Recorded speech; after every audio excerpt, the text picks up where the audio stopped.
हजरत सुलेमान अलैहिस्सलाम अल्लाह के खास नबी और अजीम बादशाह थे। अल्लाह ताला ने उन्हें सिर्फ बादशाही ही नहीं दी, बल्कि जानवरों, परिंदों और तमाम मखलूकात की भाषा समझने की नेमत भी अता फरमाई।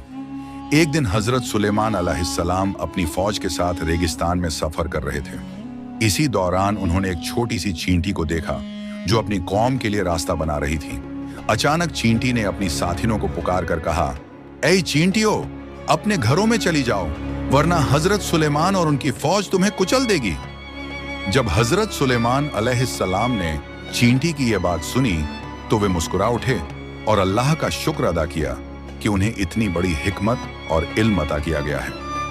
ये वाकया हमें सिखाता है कि असल अजमत ताकत में नहीं, बल्कि विनम्रता, इंसाफ और मखलूकन के साथ रहम में है। अल्लाह ताला ने इस वाकये के जरिए हमें यह पैगाम दिया कि इल्म और हिकमत से फैसले करो, हर